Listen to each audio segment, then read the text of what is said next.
संबंधित काही गोष्टी आहेत, औषधं आहेत, या सगळ्या निर्यातीचा एक प्रकारे फटका भारताला सध्या सहन करावा लागतोय। आगामी काळात कदाचित तो जास्त असेल आणि केवळ व्यापारापुरता हा फटका मर्यादित राहत नाही, तर भारताचे अनेक लोक आखाती देशामध्ये सध्या अडकून पडलेत। काही कामानिमित्त गेलेत, काही शिक्षणासाठी आहेत, तर काही पर्यटनासाठी गेलेले होते। यात महाराष्ट्रातल्या सुद्धा अनेकांचा सहभाग आहे। नाशिकमधील 150 ते 250 यात्रेकरू मक्का मदिनामध्ये अडकलेत।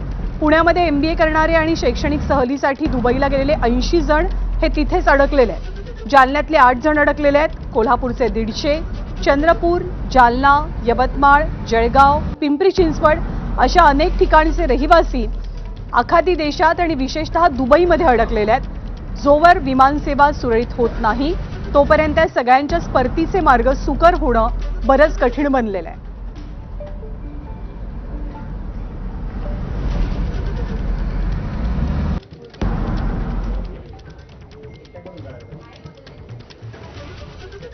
तर या युद्धजन्य परिस्थितीमध्ये वेगवेगळ्या आखाती देशात अडकून पडलेल्या भारतीयांनी आणि त्यांच्या नातेवाईकांनी नेमकी काय प्रतिक्रिया दिलेली आहे आपण पाहूया। किती दिवस आम्हाला थांबावं लागेल हे माहीत नाही, कारण एअरवेज बंद असल्यामुळे आम्हाला आमचं फ्लाईट होतं ते या कारणामुळे बंद आहे। केंद्र सरकार असेल किंवा महाराष्ट्र गव्हर्नमेंट असेल, आमच्याशी अद्याप कोणताही संपर्क त्यांचा झालेला नाही आहे। लवकरात लवकर तो होईल अशी अपेक्षा या ठिकाणी आम्हाला आहे। आमच्या घरातले 5 जण आहेत, त्याचप्रमाणे त्यांच्यामध्ये माझी मिसेस या पिंपरी चिंचवडच्या माजी नगरसेविका आहेत। त्याचप्रमाणे त्यांच्याबरोबर आमच्या भागातील विकासनगर किंवा या भागातील कमीत कमी 13 लोक आहेत, महिलांचा ग्रुप आहे।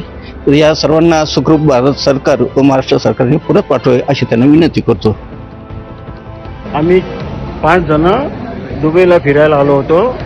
आमची 2 तारखेची तिकीट होती, पण हे बॉम्बस्फोटच्यामुळे ते फ्लाईट रद्द केल्या त्यांनी। आमची तिकीट रद्द करण्यात आलेली आहे। आता आमची पुढची तिकीट केव्हा होईल हे आता आम्ही सांगू शकत नाही। तरी असं इथल्या लोकांचं म्हणणं आहे की 4 तारखेपर्यंत फ्लाईट उडू शकते। त्याचा कोणत्याही प्रकारचा धोका नाही, त्रास नाही, काहीच नाही आहे। एकदम सर्व सुरळीत चालू आहे। आम्हाला पूर्ण खात्री आहे भारत सरकार आणि महाराष्ट्र सरकार आपल्या परीने प्रयत्न करतच असते आम्हाला परत नेण्यासाठी किंवा एरोप्लेन चालू करण्यासाठी। परंतु तरी आमची विनंती आहे, आई वडिलांचं वय लक्षात घेता जितक्या लवकरात लवकर सरकार प्रयत्न करेल, आम्ही त्यांचे आभारी राहू। एक एक क्षण तिथे अडचणीचा ठरत आहे आणि भीतीयुक्त ठरत आहे। त्याच्यामुळे त्यांना असं वाटतं की त्यांनी आपल्या मायदेशी परतलं पाहिजे। UAEच्या गव्हर्नमेंटनी त्यांना प्रत्येक वेळेस त्यांच्याकडे नोटिफिकेशन देऊन जिथे आहेत तिथे सुरक्षित राहा अशी गाईडलाईन्स त्यांना दिलेल्या आहेत। परंतु त्यांना असं वाटतंय की इंडियन गव्हर्नमेंटनी त्यांना तिथून रेस्क्यू केलं पाहिजे आणि सुखरूप आपल्या मायदेशी आणलं पाहिजे। आमची परिस्थिती भयंकर बिकट झालेली आहे, कारण समोर सुद्धा आमच्या धमाके होत आहेत आणि सर्व काही भीतीचं वातावरण आमच्यात पसरलेलं आहे आणि त्यासाठी भारत सरकारनं याच्यामध्ये लक्ष घालून आमची इथून दुबईमधून इंडियासाठी सुटका करावी ही मी विनंती करत आहे। माझी दोन्ही मुलं कतारमध्ये गेल्या, मोठा मुलगा माझा जो आहे तो 7 वर्षापासून कतारमध्ये नोकरीच्या निमित्तानं आहे। संपर्क साधल्यानंतर मुलांनी माझ्या पत्नीला असं सांगितलं की आम्ही सेफ आहोत।